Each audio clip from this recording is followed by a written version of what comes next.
Welcome to number one news. సామాన్యుడి చేతిలో సామాజిక అస్త్రం.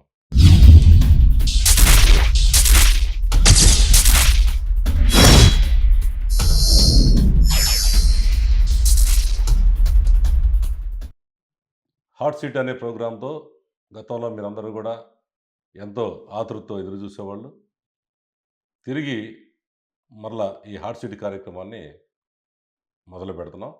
దాంట్లో భాగంగా మొట్టమొదటిగా మన బీజేపీ లీడర్, అలాగే ఒక సామాజికవేత్త, ఆధ్యాత్మికవేత్త, ఎంతోమందికి ఆయన రకరకాలుగా సహాయం చేసిన వ్యక్తి విష్ణు గారు మనతో ఉన్నాడు. వారితో మనం హాట్ సీట్ కార్యక్రమం. నమస్కారం. ఎలా ఉన్నారు విష్ణు గారు? Welcome to hot seat. Thanks అండి. ఎలా ఉన్నారు? బ్రహ్మాండంగా ఉన్నాం.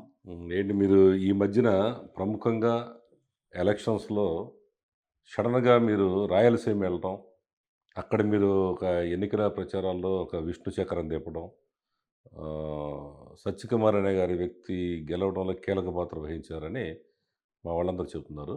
ఎందుకు మీరు అసలు అంత దూరం వెళ్లారు? కారణం ఏంటి? గుంటూరు జిల్లా వదిలేసి. చక్రం తిప్పింది అలాంటిది ఏం లేదండి. సత్యకుమార్ గారు అనేవారు మా చిరకాల మిత్రుడు. ఒక చిన్న కార్యకర్తగా తన రాజకీయ ప్రస్తావాన్ని మొదలుపెట్టి ఎంతోమంది పెద్దల దగ్గర ఒక కార్యకర్తగానే ఉంటూ కూడా పెద్దల దగ్గర పూర్తి కాలం పనిచేస్తూ అంచెలంచెలుగా ఎదిగిన వ్యక్తి, మా తోటి కార్యకర్త. అలాంటి వ్యక్తికి ఒక అవకాశం దొరికింది ఎమ్మెల్యే క్యాండిడేట్గా. అది కూడా ఎవరు ఊహించనుగా ధర్మవరం అనే ప్లేస్లో. అక్కడ కూడా పూర్తిగా టైట్ పొజిషన్లో ఉన్న నియోజకవర్గం. గెలవడు అనే ఉద్దేశంతో ఉన్నారు మొత్తం ప్రజానీకం. అలాంటి చోట వెళ్ళి ఛాలెంజింగ్గా గెలిస్తేనే కదా మాకు కూడా ఒక అవకాశాన్ని ఉపయోగించుకున్నట్టుగా ఉంటుందని వారి దగ్గరికి వెళ్ళడం జరిగింది. అక్కడ పనిచేయడం జరిగింది. ఇప్పుడు ప్రధానంగా మీరు గుంటూరు జిల్లా నుంచి ఒక పల్నాడు ప్రాంతం నుంచి రాయలసీమకి వెళ్ళి ఫ్యాక్షన్ ఏరియాలో మరి అక్కడ ఎలాంటి గొడవలు లేకుండా ఇది ఎట్లా చక్రం తిప్పగలిగారు? ఏంటి అసలు తెలుసుకోవచ్చా? చక్రం తిప్పగలిగేది ఏం లేదండి. బేసిక్గా పల్నాడుకి రాయలసీమకి అవినాభావ సంబంధం ఉంది. కల్చర్ ఒకేలాగా ఉంటుంది. ఇక్కడ ఫ్యాక్షన్ తగ్గింది, అక్కడ ఫ్యాక్షన్ తగ్గింది. ఈ మధ్యకాలంలో ఈ రాజకీయ వ్యవస్థలో జగన్మోహన్ రెడ్డి గారి ప్రభుత్వం వచ్చిన తర్వాత మళ్ళీ కొంచెం ఫ్యాక్షనిజం పెరిగినది. అంతేగాని చాలా వరకు ప్రజల్లో ఆ భావాలు తగ్గిపోయినాయి, పూర్తిగా తగ్గిపోయినాయి. కానీ అధికారాన్ని అడ్డం పెట్టుకొని అక్రమంగా సంపాదించడం, అపోజిషన్ వాళ్ళని తొక్కటం, బెదిరించడం, రాజకీయాల నుంచి దూరం చేయడం, రాజకీయాల నుంచి కనుమరుగయ్యేటట్టుగా ప్లాన్ చేయడం, ఇవన్నీ సహజంగా ఇప్పుడు మళ్ళీ బాగా ఎక్కువయ్యాయి. కానీ ఇది ఆల్మోస్ట్ మా పల్నాడు ఏరియాలో ఎలా ఉంటుందో రాయలసీమలో కూడా అలాగే ఉంటుంది. అంతకన్నా పెద్ద అక్కడేమి మాకేం తేడా ఏం కనపడలేదు. ఇప్పుడు అక్కడ కేతిరెడ్డి అని ఒక బాగా పాపులర్ అయ్యాడు ఆయన. ఆయన ఏంటంటే పాపం రోజు ఇది సందులన్నీ తిరుగుతాడు, గల్లీలు తిరుగుతుంటాడు, అక్కడ అందరికీ హెల్ప్ చేస్తుంటాడు. రోజు కనీసం 50,000-60,000 ఇవ్వడం మనందరం చూసాం టీవీల్లో. అంత సర్వీస్ చేసిన వ్యక్తి గ్యారంటీగా గెలుస్తాడు, ఇతను ఓటమి లేదు అని రాష్ట్ర ప్రజలు కాదు దేశమంతా కూడా చూసింది. అలాంటి వ్యక్తి మీద మీరు గెలవడం అంటే ఏమన్నా స్కామ్ ఏమైనా చేశారా ఏంటి? మీరు నా డౌట్గా ఉంది. అసలు మేము కేతిరెడ్డి అనేవాడు అక్కడ ఉన్నాడు, అలాంటి వ్యక్తిని ఎదుర్కోవాలి అలా ఆలోచించి వెళ్ళలేదు అసలు మేము.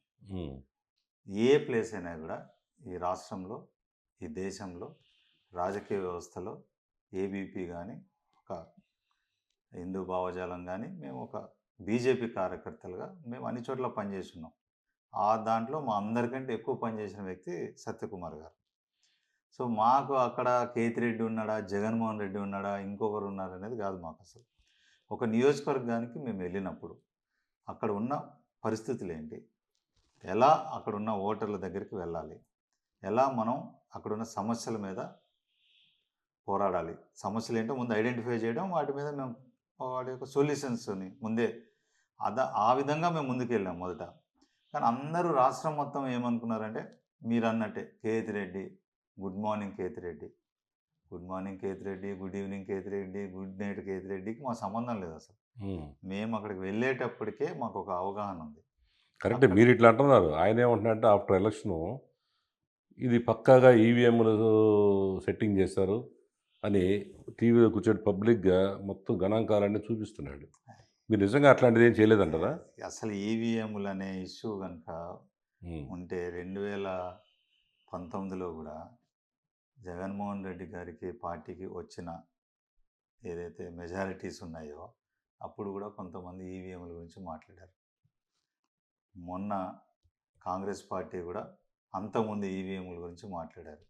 ఎప్పుడైతే కాంగ్రెస్ పార్టీకి మొన్న 100 సీట్ల దగ్గర దాకా వచ్చి అపోజిషన్ వాళ్ళు 230 దాకా వచ్చి బీజేపీ 240 దగ్గర ఆగిపోయి ఇవన్నీ ఇష్యూస్ ఉన్న తర్వాత ఈ దేశంలో ఎక్కడా కూడా ఈవీఎంల గురించి మాట్లాడే ప్రసక్తి లేదు. వీళ్ళు ఏంటంటే ఏదో ఒకటి ప్రజల దగ్గర మాకు ఉంది ఇంకా అని చెప్పుకోవడానికి. అక్కడ ఈ రాష్ట్రంలో అపోజిషన్కి తెలుగుదేశం అయినా కూడా వైఎస్ఆర్సీపీ అయినా కూడా 39 to 40% ఓట్ బ్యాంక్ ఫిక్స్డ్గా ఉంది. దాని గురించి ఎటువంటి సందేహము లేదు. మాకు ఆ విషయం క్లారిటీగా ఉన్నాం. మేము 40%తో వాళ్ళు స్టార్ట్ అవుతారు, 40%తో ఎన్డీఏ వర్గాలు టీడీపీ స్టార్ట్ అవుతుంది. కానీ ఎప్పుడైతే టీడీపీతో జనసేన చేరిందో అది లాస్ట్ టైం జనసేనకి ఓటింగ్ ఎంత ఉంది? 9%. లాస్ట్ టైం తెలుగుదేశం పార్టీకి ఓటింగ్ ఎంత ఉంది? 40% ఉంది. అక్కడే 49% అయింది కదా. బీజేపీకి 1% కూడా లేదు కదా. లాస్ట్ 1%. బీజేపీ 3% ఉంది. లాస్ట్ 1% లేండి. మోదీ మీరు 3 గారి పెంచుకుంటున్నారు కానీ సరే అసలు ఏమీ లేదే అనుకుందాం. అవును. మీలాంటి మేధావులు చాలామంది మమ్మల్ని కార్నర్ చేయడానికి లేదు ఉంది ఇది అంటారు. సరే పక్కన పెడదాం. 49% అక్కడ స్టార్ట్ అయింది, 40% జగన్మోహన్ రెడ్డి గారికి ఉంది. ఇంకా ఎంత పర్సెంటేజ్ మిగిలింది? ఇంకా 1% మిగలదు. ఇక్కడ 1% ఉంది, అక్కడ 10%, ఇంకా 11% మిగిలింది. ఉమ్. ఈ 11% సంగతి ఏంటి? ఎవరిని బేస్ చేసుకొని ఓటర్లు మారుతారు? ఒకటి క్యాండిడేట్ మీద. ఈ అవునండి. క్యాండిడేట్ మీ క్యాండిడేట్ అసలు కొత్త క్యాండిడేట్, ఆ ఏరియా పరిచయం లేనివాడు, ఎవరికి తెలియని వ్యక్తిని అదే తీసుకెళ్తే కదా, ఎట్లా గెలుస్తాడు? అదే కదా అదే అడిగేది. కదా, అదే కేతిరెడ్డి కదా, అడగని, జనం అడగని. అదే నేను ముక్కు మొహం తెలియని వ్యక్తి నేను రోడ్డు అదే- మీద నుంచోబెడితే గుర్తుపట్టలేనివాడు ఎట్లా గెలిచాడు అంటున్నాడు. దాని మీద మీరేమంటారు? అదే ఇప్పుడు చెప్తున్నానండి. నేను ప్రశాంతంగా మీరు నిజం చెప్పండి. మీరు నేను ఎందుకంటే ప్రశాంతంగా చెప్తున్నా. మీరు నవ్వు తక్కువగా చెప్పొద్దు విష్ణు గారు. నేను మీరు ఎలా ప్రశాంతంగా- గెలిచారు? బెదిరించారా? సుధాకర్ గారు, నేను జనాలను బెదిరించారా? లేదంటే ఈవీఎంలు మార్చారా? లేదా ప్రశాంతంగా- డబ్బులు విపరీతంగా పంచారా? నేను ప్రశాంతంగా చెప్తాను. ప్రతి పాయింట్ మీద చెప్తాను. నాకు దాంట్లో క్లారిటీ ఉంటుంది. నేను ఈ ఎలక్షన్లో 11% ఎటువైపు ఏం చూసి ఓటేస్తారనే దాని మీదకి వచ్చా. ఫస్ట్ ఒకటి క్యాండిడేట్ కేతిరెడ్డి సత్యకుమార్, అది పక్కన పెడదాం. 2 అధికారం అపోజిషన్. అధికార party YSR party, opposition party NDA. ఇప్పుడు not Telugu Desam, not Janasena, not BJP, ముగ్గురు యొక్క కూటమి ఎన్డీఏ. ఈ 2 ఇష్యూస్. ఇంకా 3వ ఇష్యూ వస్తే లోకల్ ఇష్యూస్.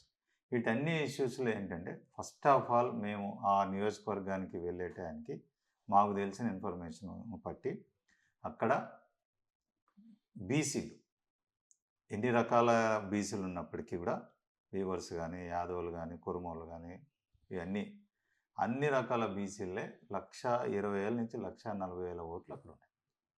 సో మాకు ఫస్ట్ పాజిటివ్ సిగ్నల్ అక్కడ ఉంది. సత్యకుమార్ అనేవాళ్ళు ఒక బీసీ. అంటే బీసీలు తప్ప ఓసీలు ఎవరు ఓటే లేదంటారు మీ ఉద్దేశం? అసలు ముందు ఉం. ఒక పాజిటివ్ని తీసుకుపోవాలి. ఎలక్షన్లు ఏముంటాయండి? ఫస్ట్ ఒక పాజిటివ్. అన్నిటికంటే ముఖ్యం ఏంటంటే అక్కడ పరిటాల శ్రీరామ్ ఒక ఇన్ఛార్జిగా ఉన్నాడు తెలుగుదేశం పార్టీ నుంచి. అతను మమ్మల్ని మొదటే చాలా మనస్ఫూర్తిగా ఆహ్వానం పలికి మొదటి రోజు నుంచి అతను ప్రచారాన్ని ఎత్తుకున్నాడు. అది అసలు ఫస్ట్ మాకు చాలా ఉపయోగపడిన అంశం.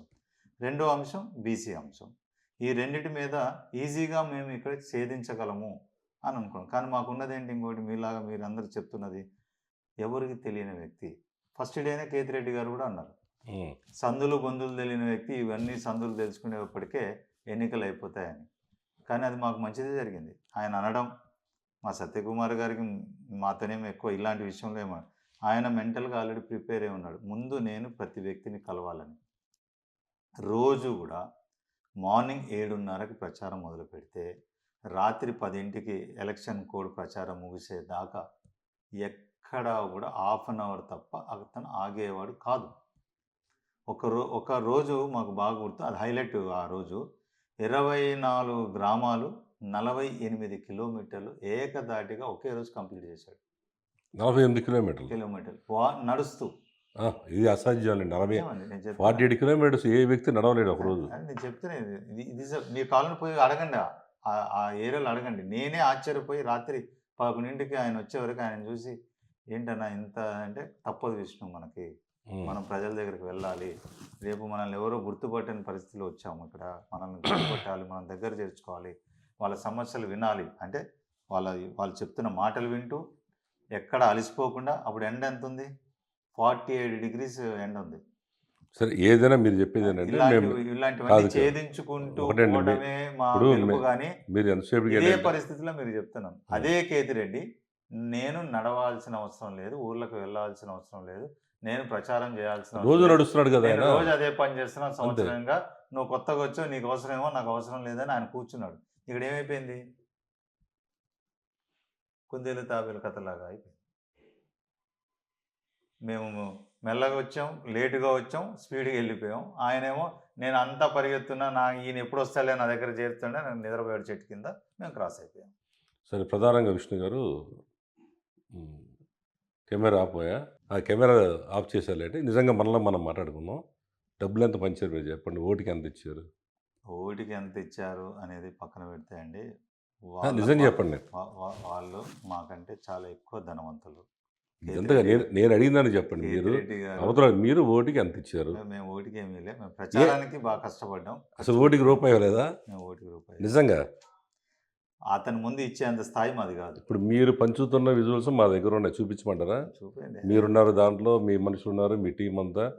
మీరు ఓటుకి 1000 రూపాయలు చొప్పున ధర్మవరంలో ఇచ్చారా లేదా? అది ప్రజాస్వామ్యంలో ఓటుకి డబ్బు అనేది మేము ఒప్పుకునే వాళ్ళం కాదు, మేము ఇచ్చేవాళ్ళం కాదు. కేతిరెడ్డి అనే అతనుకి మేము డబ్బులు పర్సనల్గా అడుగుతాను. మేము పోరాడలేము. మా కెమెరాలో రికార్డ్ అవుతుంది, పర్సనల్గా మనం మాట్లాడుకుందాం. పోరాడలేము కదా సుధాకర్ గారు.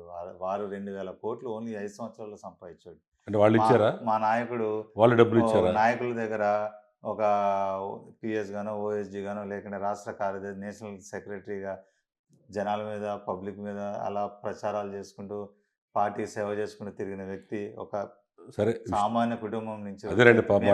డబ్బులు అదే పాపం, ఆయన సత్యకుమార్ గారి డబ్బులు లేవు, విష్ణు గారు చక్రం చెప్పలేదు, డబ్బులు ఎక్కడి నుంచి ఇవ్వకుండా ఆయన గెలిచాడు కేతిరెడ్డి గారి మీద. తప్పకుండా ఆయన మాత్రం డబ్బులు పంచాడు, అంతేనా మీరు చెప్పేది? వాళ్ళు పంచే ఉంటారు, వాళ్ళు పంచకుండా ఎట్లా ఉంటారు? అది కూడా మీకు తెలియదు. వాళ్ళు పంచే ఉంటారు, పంచకుండా ఎట్లా ఉంటారు? ఆఫ్ ద రికార్డ్ అయితే వాళ్ళు పంచారు, అందరూ పంచారు ఈ రాష్ట్రంలో. కానీ అందరంటే మీరు కూడా పంచారు, ఒప్పుకున్నారు. అందరూ పంచారు, దాని గురించి ఈ రాష్ట్రం అంతా కూడా అన్ని పార్టీలు పంచారు. మేము వాళ్ళకు పోటీగా పడేంత పంచడం మా దగ్గర లేవు. మేము డబ్బుల మీద ఆధారపడలేదు సుధాకర్ గారు. అసలు మేము డబ్బుల మీద ఓన్లీ ఒక వ్యక్తి యొక్క ఇమేజ్ మీద ఆధారపడ్డాం. అక్కడ ఇమేజ్ గురించి నేను చెప్తాను వినండి. ఫస్ట్ ఆఫ్ ఆల్, అక్కడ ఉన్న వాళ్ళందరికీ ఈ కేతిరెడ్డి అనేవాడు గుడ్ మార్నింగ్ ధర్మవరం మొదలుపెట్టే ప్రోగ్రాంలో అందరూ చెప్పడం, మేము కొత్తగా పోయి మేము విన్నాం. అమ్మ ఇదే అనుకున్నాం, అమ్మో కేతిరెడ్డి చాలా స్ట్రాంగ్ వ్యక్తి, ప్రజల్లో ఉంటాడు, నిత్యం ప్రజల్లో ఉంటాడు, మనం కూడా ఆ విధమైన వ్యక్తిని ఎదుర్కోవాలంటే మేమేం చేయాలని మేము స్ట్రాటజీస్ చేసుకుంటూ కూర్చున్నాం. ఎట్లా పోరాడాలి, ఎట్లా పబ్లిక్లోకి వెళ్ళాలి. అక్కడ పోయేవారికి ఏముంది, ఇది only social media out of the నియోజకవర్గానికి తెలిసిందే. మీరు ఇక్కడ కూర్చొని ఏమని చెప్తున్నారు ఇప్పుడు? కేతిరెడ్డి ఏమంటే రోజు గుడ్ మార్నింగ్లో ఉంటారు, రోజు పబ్లిక్లో ఉంటారు, ఇదే ఇమేజ్ అందరికీ ఉంది. కానీ అక్కడ ఏముంది, ఇలా మీ సందులోకి వచ్చాడు. ఇప్పుడు సుధాకర్ గారు ఇప్పుడు 3 ఫ్లోర్లు ఇల్లు కడుతున్నాడు.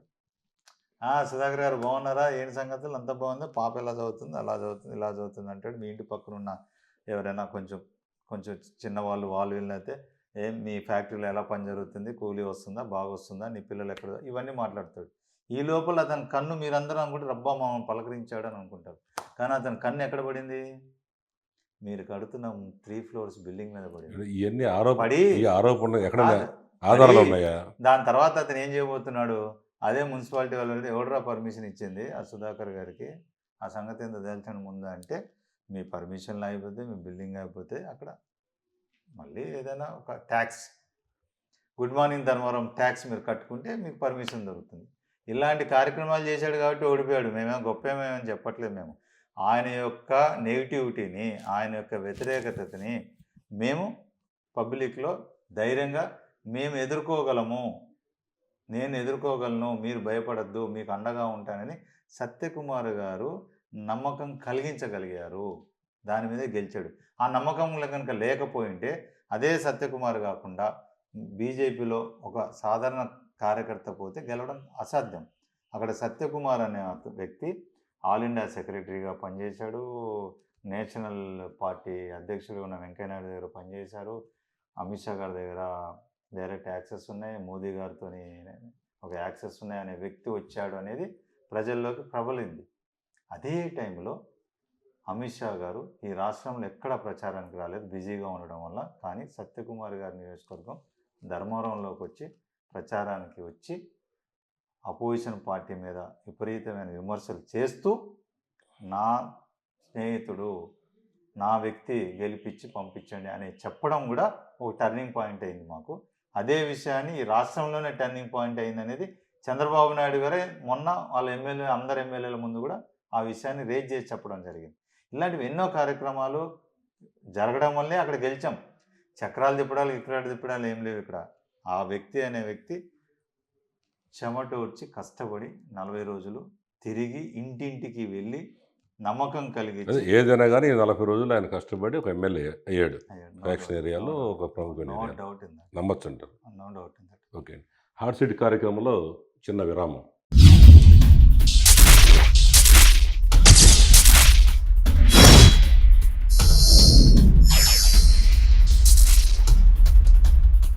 Welcome back to hot seat. Vishnu గారు, సరే మీరు వెళ్ళారు, ఆయన మంచి వ్యక్తి అంటున్నారు.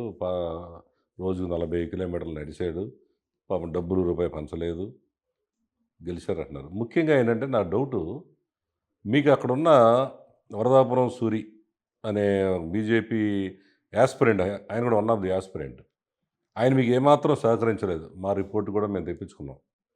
మరి లోకల్గా ఉన్న ఇన్ఛార్జి, మీ బీజేపీ ఇన్ఛార్జి మీరు సహకరించలేదు. మీరు ఎక్కడి నుంచో, మీరు ఆయన ఏ జిల్లానో కూడా తెలియదు, ఏది కేతిరెడ్డి చెప్పినట్టుగా సడన్గా మీరు 20 రోజుల ముందు వెళ్ళిపోయి గెలిచారంటున్నారు. ఎట్లా గెలిచారండి? వరదాపురం సూరి సపోర్ట్ లేకుండా ఎట్లా గెలిచారు మీరు?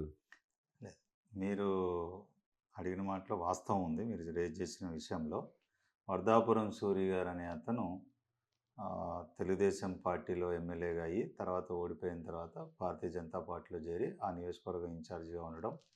వారు వెళ్ళిపోయిన తర్వాత తెలుగుదేశం పార్టీ అక్కడ ఎవరు లేరని నారా చంద్రబాబు నాయుడు గారు పరిటాల శ్రీరాముని అక్కడ ఇన్ఛార్జిగా పెట్టడం. సో అది జరుగుతూ ఉంది. సో ఇక్కడ ఏమైపోయిందంటే మెయిన్ ముఖ్యంగా తెలుగుదేశం, బీజేపీ, జనసేన ఇష్యూలో జనసేన కూడా మంచి నాయకత్వమే ఉంది, వాళ్ళు కూడా సహకరించారు. భారతీయ జనతా పార్టీలో ఉంటూ కూడా సూరి గారు సహకరించకపోవటం, వారికి మండలంలో వారికి సంబంధించిన విలేజెస్ ఆ ఓటు బ్యాంకుని మాకు వ్యతిరేకంగా చేయడానికి ప్రయత్నించడం జరిగింది. కానీ వాళ్ళు కూడా ఒక స్టేజ్ అయిన తర్వాత, మొన్నటిదాకా కేతిరెడ్డి మీద మీరు పోరాటం చేయమని చెప్పి సడన్గా నువ్వు మళ్ళీ కేతిరెడ్డికి సపోర్ట్ చేయమని చెప్పడం వల్ల చాలామంది ఎదురు తిరిగారు. అంటే వరదాపురం సూరి సపోర్ట్ చేయమన్నాడు కేతిరెడ్డికి. మరి దీని మీద మీ పార్టీ అతని మీద యాక్షన్ ఎందుకు తీసుకోలేదు? ఎంతవరకు నిజమైతే అది రిపోర్ట్ పైకి వెళ్తుంది, రాష్ట్ర నాయకత్వం, కేంద్ర నాయకత్వం చూసుకుంటుంది. అది ఫ్యాక్ట్స్ చెప్తున్నాను, పార్టీ నిర్ణయాలు పెద్దవాళ్ళు తీసుకుంటారు. దీంట్లో ప్రముఖంగా ఏంటంటే, అంటే మీరు లోకల్గా ఆయన చుట్టూ ఉండి ఈ ఒక యజ్ఞంలాగా చేశారు కాబట్టి మిమ్మల్ని ఇవాళ మేము ఎంచుకున్నాం. మొట్టమొదటి కార్యక్రమం అంటే ఈ 175 కాన్స్టిట్యున్సీలో కూడా ఇదే పరిస్థితి మేము స్కానింగ్ చేస్తున్నాం. అయితే పరిటాల శ్రీరామ్ గతంలో ఆయన అక్కడ పోటీ చేశాడు. He is also one of the aspirant, young dynamic person. అంతటి వ్యక్తికి సీట్ ఇవ్వకుండా సత్యకుమార్ కూడా కారణం ఏంటి? అసలు బీజేపీకి ఎందుకు కేటాయించారు? అది కొంచెం ఎట్లా అయిపోయిందంటే సుధాకర్ గారు, సత్యకుమార్ గారు హిందూపురం పార్లమెంటుకే ఒక ఎంపీగా అనుకున్నారు. కానీ అధినాయకత్వం వారిని ఎమ్మెల్యేగా పంపించింది. కానీ ఎమ్మెల్యేగా పంపించే కార్యక్రమంలో ఏ సీటు ఏంటి అనేది సత్యకుమార్ గారికి ఆయన చాయిస్ ఏమి లేదు. పార్టీ ఆల్రెడీ తెలుగుదేశం, బీజేపీ అధినాయకత్వం కూర్చున్నప్పుడు ఈ 10 ఎమ్మెల్యే సీట్లు ఇవ్వాలి అనుకున్న సీట్లలో ఈ హిందూపురం పార్లమెంట్లో ధర్మవరం వచ్చింది. సో ఎప్పుడైతే సత్యకుమార్ గారు హిందూపురం పార్లమెంటు అభ్యర్థిగా ఉండాలని అనుకున్నారో, ఆయనది అది లేదు అన్నప్పుడు ఆటోమేటిక్‌గా అదే పార్లమెంట్‌లో ఉన్న ధర్మవరం ఎమ్మెల్యే సీటు వీరికి తగిలింది. ఓహో! అంతేగాని సత్యకుమార్ గారు నిజంగా ధర్మవరం అడిగిన దాఖలాలు లేవు. అంటే సత్యకుమార్ గారు అది అధిష్టాన ఆంధ్రప్రదేశ్‌లో వర్గ నిర్ణయం. అదే నాకు తెలిసి ఏంటంటే సత్యకుమార్ గారు అనే ఇప్పటిదాకా బిహైండ్ ద స్క్రీన్ ఉన్న వ్యక్తి ఈ రాష్ట్రంలో ఆయన ఎక్కడైనా సరే ఎంపీగానే గెలవగలుగుతాడు, ఎమ్మెల్యేగానే గెలవుతాడని ఒక ధైర్యం మీకొచ్చింది. ధైర్యం పార్టీ అంటే అధిష్టాన ఏంటి వర్గం ఏంటండి యొక్క ఆయన ఏంటి సత్యకుమార్ అంటే ఆహ్, చాలామంది తెలీదు. మమ్మల్ని గూడా ఎవరండి ఈ సత్యకుమార్ ఎవరు చాలామంది అడగడం జరిగింది. సత్యకుమార్ ఏంటి వాడి యాదవ్ ఈయన బ్యాక్‌గ్రౌండ్ ఏంటి అసలు ఎందుకు పార్టీలో అంత బలంగా ఉన్నాడు? మన అమిత్ షా గారొచ్చి నా మిత్రుడని చెప్పాడంటే ఏంటంటే యెస్. ఏమై ఉంటదంటారు వీళ్ళిద్దరికి ఉన్న అంటే కనెక్షన్ ఏంటి? వారి యొక్క క్యారెక్టర్, వారి యొక్క కష్టం, వారు చిన్నప్పటి నుంచి పార్టీకి చేసిన సేవ, ఎక్కడైనా ఒక కార్యక్రమం గానీ, ఒక బాధ్యత గానీ వారికి ఇచ్చినప్పుడు నిబద్ధతతోని పనిచేసే విధానం, ఇవన్నీ అధిష్టాన వర్గానికి తెలుసు కాబట్టి యూపీ ఎలక్షన్‌లో ఇన్ఛార్జ్‌గా ఉన్నారు. హుహు. కేరళ ఎలక్షన్స్‌లో ఇన్ఛార్జ్‌గా ఉన్నాడు. చాలా రాష్ట్రాల్లో ఎలక్షన్ ఇన్ఛార్జ్‌గా వెళ్ళినప్పుడు అక్కడ సక్సెస్‌ఫుల్ స్టోరీస్ ఉన్నాయండి. హ్మ్. ఆయన ఒక స్ట్రాటజీస్ కానీ, ఆయన వర్క్ గానీ, కష్టం గానీ, పడడం గానీ, నిద్రాహారాలు మాని పనిచేయడం గానీ, ఇప్పటి నుంచి కాదు. అద్వానీ గారి రథయాత్ర అప్పటి నుంచి ఆయన యాక్టివ్‌గా ఉన్న వ్యక్తి. హుహు. సో, అవన్నీ బేరీజ్ చేసుకొని అధిష్టానం గూడా వీరికి ఏదైనా ఒక బాధ్యత ఇస్తే ఇంత సక్సెస్‌ఫుల్‌గా చేయగలుగుతాడు కాబట్టి పార్టీకి, వీరే ఒక క్యాండిడేట్‌గా వెళ్ళినప్పుడు తప్పకుండా ఇతను ఆ ఏరియాలో సక్సెస్ అవ్వగలుగుతాడనేది ఒక కాన్ఫిడెంట్‌తోని పంపియడం జరిగింది. అది ఒకటైతే. రెండోది వాళ్ళు అడిగిన అతను ఆల్రెడీ వర్క్ చేసుకుంటున్నాడు. అంటే రాయలసీమలో హిందూపురం, అనంతపురం ఏరియాలో ఫ్యూచర్‌లో పార్లమెంట్‌కైనా ఏదైనా క్యాండిడేట్‌గా ప్రజా ఎన్నికల్లోకి వెళ్ళాలని చెప్పి ఆయన ఎన్నో రోజులుగా ఆ అవగాహనతోని కొంచెం అక్కడ క్యాడర్‌తో మామూలుగా అందరు క్యాడర్‌తోని రాష్ట్రం మొత్తం అతని కనెక్షన్స్ ఎక్కువ బాగుంటాయి. కొంచెం కాన్సంట్రేషన్ అక్కడ చేశారు వాళ్ళు. అదే బేరీజ్ చేసుకొని, దాన్ని బేస్ చేసుకొని అతన్ని ధర్మవరానికి ఎమ్మెల్యేగా పంపించడం జరిగింది. అంటే సత్యకుమార్ గారిది బేసిక్‌గా రాయలసీమ బ్యాక్‌గ్రౌండే. అవును. ఓకే. Very good. ఎందుకంటే చాలామందికి ఇది తెలీదు ఈ రోజుకి గూడా. అవును. రాయలసీమ దానికోసం మేము క్లారిటీగా మా రాయలసీమ ప్రజలకి ప్రేక్షకులకు తెలియడం కోసం రాయలసీమ మేము బ్యాక్‌గ్రౌండే. అడుగుతున్నామనమాట. అక్కడే చదువుకున్నాడాయన. ఇక్కడేమైపోయింది, మీరన్నట్టు ఇందాక ఆహ్, పరిటాల శ్రీరామ్. హ్మ్. పరిటాల శ్రీరాము రాప్తాడులో ఓడిపోయారాయన. వాళ్ళ మదర్ అక్కడ ఎమ్మెల్యే క్యాండిడేట్. ఇతన్ని ఎవరు లేరు అని చెప్పి సూర్య వెళ్ళిపోయిన తర్వాత అక్కడ వేకెంట్ ఉండేవరకే చంద్రబాబు నాయుడు గారు ధర్మవరాన్ని కూడా నువ్వు చూసుకో అని చెప్పి శ్రీరామును అక్కడ ఇన్ఛార్జ్ చేయడం జరిగింది. వారి మదరు సునీత గారు అక్కడ రాప్తాల్లో ఇన్ఛార్జిగా ఉన్నారు. ఈ 2 నియోజకవర్గాలు వాళ్ళు ఇన్ఛార్జ్‌గా బానే తెలుగుదేశం పార్టీని బలోపేతం చేసుకుంటూ సో, గత 4 సంవత్సరాలు, 5 సంవత్సరాల్లో పనిచేసుకుంటూ వచ్చారు వాళ్ళు. పరిటాల శ్రీరామ్ బాగా యాక్టివ్‌గా పనిచేశాడండి. చాలా. దాంట్లో మనం అప్రిషియేట్ చేయాల్సిన విషయం ఏమిటంటే హ్మ్. డే 1 నుంచి సత్యకుమార్ గారికి ఈ నియోజకవర్గం ఎమ్మెల్యేగా క్యాండిడేట్‌గా అనౌన్స్ అయినప్పటి నుంచి కూడా డే 1 నుంచి సత్యకుమార్ గారు, శ్రీరాములు గారు ఒక అన్నదమ్ముల్లాగా. ఆయనే చిన్నవాడైనా కూడా వయసులో చిన్నవాడైనా కూడా ఒక మెచ్యూర్ పొలిటీషియన్‌గా అతను వచ్చి సహకరించడం జరిగింది. డే 1 నుంచి నియోజకవర్గంలో ఉన్న నెగెటివ్ పాయింట్స్ ఎక్కడెక్కడ మాకు టైట్ ఉంటది, ఎక్కడెక్కడ మనకు బలంగా ఉంటది, ప్రతిదీ రిపోర్టు. గ్రామం, బూత్ రిపోర్ట్‌తో సహా. ఎందుకంటే వారు 4 ఇయర్స్‌గా ప్రతి బూత్‌లోనూ, ప్రతి గ్రామంలోనూ పాదయాత్రలు చేసి తిరిగి బాగా బలోపేతం చేసుకున్న వ్యక్తే పార్టీని. అలాంటి వ్యక్తి మళ్ళా వారికి కూడా తెలుసు. మేమిప్పుడు ఏంటి సైకిల్ గుర్తు కాదు. ఇది కమలం గుర్తు. హ్మ్. మళ్ళా గుర్తు మార్పొచ్చింది. గుర్తుని మళ్ళీ పబ్లిక్‌లో తీసుకెళ్ళాలి. ముందు అది ఇంపార్టెంట్. సత్యకుమార్ గారు ఫస్ట్ మనం ప్రతి ఊరు, ప్రతి గల్లీ, ప్రతి ఓటర్‌ని మనం టచ్ చేయాలి. ముందు మన సింబల్‌ని ప్రజల దగ్గర తీసుకుపోవాలనే కార్యక్రమం ఫస్ట్ అది చేపట్టారు. ఇది చేపట్టుకుంటూనే కొంచెం డిస్టర్బెన్సెస్ ఎక్కడున్నాయి, ఏంటి అవి చేసుకున్నారు. ఈ లోపల వైఎస్ఆర్‌సీపీలో ఉన్న బీసీ నాయకులు చాలామంది వచ్చి సత్యకుమార్ నాయకత్వంలో ఈ పార్టీలో చేరడం కూడా జరిగింది. ఎంపీపీలు, జెడ్పీటీసీలు, సర్పంచులు చాలామంది. సో, హ్మ్. దీన్ని కూడా వచ్చిన వాళ్ళని దగ్గర చేర్చుకొని శ్రీరామ్ కూడా పెద్ద మనసుతోని అందరిని కలుపుకొని ఒక పెద్ద సరే బలమైన ఇప్పుడే వ్యక్తిగా పోరాడారు. ఇప్పుడే అందిన వార్త ఏంటంటే మాకొచ్చిన సమాచారం ఆయన గెలిచాడు. మంత్రిగా కూడా ఈరోజు ఆయన ఛార్జ్ తీసుకున్నారు మంత్రిగా. ఆరోగ్య శాఖ కేటాయించారు తెలుసా మీకు ఇప్పుడు ఆ విషయం? ఆయనకి వైద్య ఆరోగ్య శాఖ మంత్రిగా కేటాయించారు. ఓహ్! ఇదే ఫ్లాష్ న్యూస్ ఇప్పుడే. మనం ఇంటర్వ్యూ చేస్తున్నాం. ఓకే. మా సమాచారం వచ్చింది ఓహ్! ఇప్పుడు. థాంక్స్ అండి. ఓకే. మాకు కూడా థాంక్స్ ఫర్ కంగ్రాచ్యులేషన్ మీకు కూడా సత్యకుమార్ గారికి. ఒక మంచి పోర్ట్‌ఫోలియో ఇచ్చారు. సత్యకుమార్ గారికి ప్రత్యేకంగా మన నంబర్ వన్ న్యూస్ తరఫున ఆయనకి కంగ్రాచ్యులేషన్స్ సత్యకుమార్ గారు. వైద్య ఆరోగ్య శాఖ ఈ రోజున మీరు ఇవ్వటం అనేది చాలా సంతోషం. ఓహ్! చాలా మరో సంతోషకరమైన వార్త. ఆ! చాలా సంతోషకరమైన వార్త. నాకు కూడా మీరు చెప్తుంటేనే ఆ! తెలుస్తుంది. థాంక్స్ ఇప్పుడు అండి. ఆహ్, పబ్లిక్ అండ్ హెల్త్ అంటే సర్వీసెస్ ఆరోగ్య శాఖ ఇచ్చారు. ఆరోగ్యం అంటే మరి వైద్యం ఉందో లేదో తెలీదు. వైద్య ఆరోగ్య శాఖ జనరల్‌గా ఉంటది. హ్మ్. ఆయనకి ఆరోగ్యం అన్నారు. ఆరోగ్యం అంటే జనరల్‌గా మరి వైద్యం కూడా ఉండే ఉంటది అనుకుంటున్నాం. అవును. సరే ఏదైనా గానీ చాలా పబ్లిక్ సంతోషం. మనం అండ్ ఇంటర్వ్యూ చేస్తున్న సమయంలోనే అవును. ఆయనకి కూడా చాలా శాఖ రావడం అనేది. సంతోషకరమైన వార్త. ఏమైందంటే ఇప్పుడు మీలాంటి వాళ్ళని పెట్టి ఎందుకు క్లారిటీగా మనం ఇంటర్వ్యూ చేస్తున్నామంటే, ఈ సోషల్ మీడియా ఒకటి, ఈ మీడియా గూడా ఏంటంటే పార్టీలకి తొత్తులుగా మారిపోయి, ఎవరికి వాళ్ళు వాళ్ళే శాఖలిచ్చేస్తున్నారు. ఇప్పుడు నిన్న మంత్రి పదవులు ఇస్తా మాకు చాలామంది ఫోన్ చేస్తారు మన ఛానల్‌కి. ఏంటండి ఇది నిజమేనా? కన్నా లక్ష్మణానికి ఇది ఇచ్చారంట. ఇంకో అసలు ఆళ్ళిచ్చినయి ఏమి 10 మంది నలుగురు కూడా రాలా. ఈ కన్‌ఫ్యూజన్‌లో ఉన్నారు ప్రజలు. అట్లా ఈ నిన్నటి నుంచి కూడా ఈ శాఖలు ఇవ్వలేదంటే ఎవరికి ఇష్టమొచ్చినట్టు శాఖలు. మనం ఏం చూస్తున్నాం ఆయనకి ఏదో మన దేవాదాయ శాఖ ఇచ్చారని సత్యకుమార్ గారికి రకరకాలు. కానీ నిజమేంటి? ఇప్పుడు మనం ఇంటర్వ్యూ చేస్తున్న సమయంలోనే బయటకొచ్చింది. అవును. ఆయనకి ఆరోగ్య శాఖ ఇచ్చారు. సంతోషకరం. పబ్లిక్ మంచి హెల్త్. మంచి శాఖ ఇచ్చారు. అయితే చివరగా ఏంటంటే సత్యకుమార్ గారికి మంత్రి పదవొచ్చింది. సంతోషమే. మంచి శాఖ కూడా ఇచ్చారు. బీజేపీలో ఈ రాష్ట్రంలో తెలిసిన వ్యక్తులు అనేక మంది సీనియర్స్ అంటే కామినేని శ్రీనివాస్ గారు గతంలో ఇదే వైద్య ఆరోగ్య శాఖ ఇది చేసాడు. ఆయన కూడా నాకు పదవి వస్తుందనుకున్నాడు. విష్ణుకుమార్ రాజు ఆల్రెడీ ఎప్పటినుంచో యాక్టివ్‌గా ఉన్నాడు. ఇప్పుడు లేటెస్ట్‌గా మన సుజనా చౌదరి గారు ది గ్రేట్ పవర్‌ఫుల్ పర్సన్. ఇంతమంది పవర్‌ఫుల్ వాళ్ళని కాదని అసలు ఈయనకి మినిస్టర్ ఇవ్వడం, ఈయన ఒక్కడికి ఇవ్వడంలో ఏంటి అసలు దీని అంతర్యం ఏంటి చెప్పండి దీని బ్యాక్‌గ్రౌండ్? అంతర్యం ఏమి లేదండి. జనరల్‌గా ఆహ్, వీరిని ఎంపీ గాదు, ఎమ్మెల్యేగా వెళ్ళాలి మీరు అన్నప్పుడే గెలవడం, వారు గెలిస్తే శాఖ అలా క్యాబినెట్‌లో ఉండేటట్టు చూడడం, ఇవన్నీ కూడా ముందేనే డిసైడ్ అయిన ఇష్యూస్ ఇవన్నీ. మిగతా వాళ్ళని కూడా అనుకున్నారు. కానీ ఇక్కడ మ్యాండేటరీ ఎక్కువైపోయింది. ఎక్కువ ఎమ్మెల్యేలు గెలిచిపోయారు. కరెక్టే. అందరూ సీనియర్‌లు కాదని ఈయనకి ఇవ్వడం ఏంటి అంటే అసలు?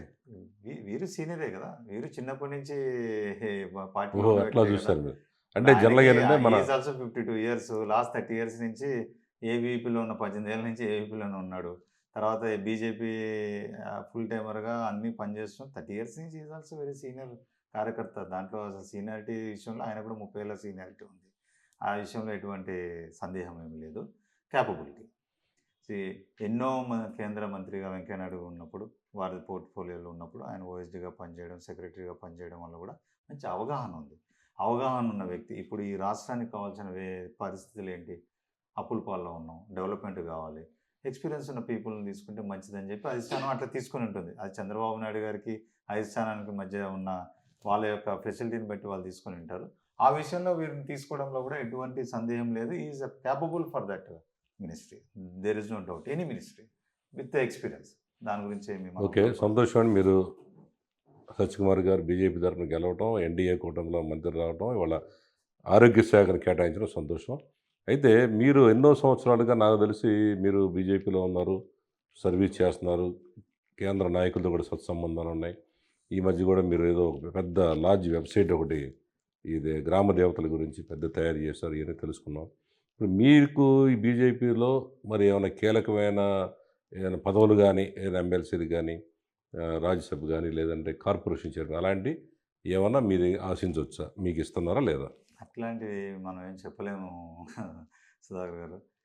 బేసిక్‌గా ఏంటంటే ఆహ్, ఆ భావజాలంతోని మేమందరం చిన్నప్పటి నుంచి ఆర్ఎస్ఎస్ స్కూల్‌లో చదవడం, ఏబీపీలో పనిచేయడం, బీజేపీలో పనిచేయడం. ఆ భావజాలంతోని పనిచేస్తాం. మేము ఏ పని చేసినా కూడా వాళ్ళు మాకు నేర్పించిన దారిలోనే వెళ్తా ఉంటాం. మా దగ్గర ఏంటంటే పదవులు ఎప్పుడు ఎట్లా వస్తాయనేది మాకు కూడా తెలీదు. ఎందుకంటే మా అందరి మీద ఒక ఐ పెట్టి ఉంటారు పెద్దవాళ్ళు పైన. వీళ్ళందరూ ఎక్కడెక్కడ ఏం పనులు చేస్తున్నారని. ఎప్పుడో ఈళ్ళకి ఈ ఈ పదవి ఈళ్ళకిస్తే బాగుంటుంది, మంచిగా ఉంటుంది పార్టీకి, సమాజానికి అన్నప్పుడు తక్కువని పిలిచి ఆ పదవి ఇస్తారు వాళ్ళు. అట్లాంటి వాటిలో ఎటువంటి డౌట్ లేదు. తప్పకుండా పని చేసుకుంటా పోతే ఒకరోజు మాకు కూడా ఆ అవకాశం దొరుకుతుంది. ఆ విషయంలో ఎటువంటి డౌట్ ఏం లేదు. వస్తుంది ఒకరోజు ఆ అవకాశం. వచ్చిన రోజు సంతోషిస్తాం. ఓకే అండి. చాలా థ్యాంక్ యూ. ఎందుకంటే మీరు ఈ బీజేపీ పార్టీలో యాక్టివ్గా ఉండడమే కాకుండా ఒక ఎమ్మెల్యేని కూడా గెలిపించి ఒక మంచి మనం క్యాండిడేట్ని గెలిపించేదేం లేదు. కీ అందరం రోల్ కష్టపడి మీరు కీ రోల్ ప్రధాన పాత్ర వహించారు. ఏదైనా కానీ నాకు ఈరోజు నంబర్ 1 న్యూస్ ఛానల్కి వచ్చి మాతో పాటు ఈ హాట్ సీట్ కార్యక్రమం పాల్గొన్నందుకు మీకు ప్రత్యేకంగా థ్యాంక్స్ చెబుతున్నాం. Thank you. మీకు ఇంకా ముందు ఇంకా మంచి కార్యక్రమాలు చేసి మంచి పదవులు మీరు కూడా సాధించాలని కోరుకుంటున్నాం. Thank you very much. Thanks sir. మీకు కూడా చాలా రోజుల తర్వాత నెంబర్ 1 టీవీ ఛానల్ని పబ్లిక్లోకి మళ్ళీ తీసుకురావడానికి మొదలుపెట్టారు. మీ ఈ యాత్రలో మీరు బాగా సక్సెస్ అవ్వాలి. ఇంతకుముందు మీకు చాలా మంచి పేరు ఉండేది, కొంచెం ఎందుకో మధ్యలో గ్యాప్ వచ్చింది రాజకీయ వ్యవస్థలో కూడా. ఇప్పుడు మళ్ళీ ఈ రాష్ట్ర అభివృద్ధిలో మీ ఛానల్, మీరు ఇచ్చే సందేశాలు, మీరు ఇచ్చే దిశానిర్దేశాలు ప్రజలకి, రాష్ట్ర ప్రభుత్వానికి కూడా ఉపయోగపడి ఆ కార్యక్రమంలో భాగంగా ఈ రాష్ట్రం అభివృద్ధి చెందాలి. మీ నెంబర్ 1 టీవీ ఛానల్ కూడా ప్రజల్లోకి వెళ్ళాలని మనస్ఫూర్తిగా కోరుకుంటూ మీకు నాకు ఈ అవకాశం కల్పించినందుకు థ్యాంక్ యూ. మీకు మనస్ఫూర్తిగా ధన్యవాదాలు థ్యాంక్ యూ వెరీ మచ్ అండి. సుధాకర్. ఇది ఈరోజు హాట్ సీట్ కార్యక్రమం. తిరిగి వచ్చే వారం మరొక విశిష్ట వ్యక్తితో కలుద్దాం. Thank you. Watch it. Hot Seat with MSR.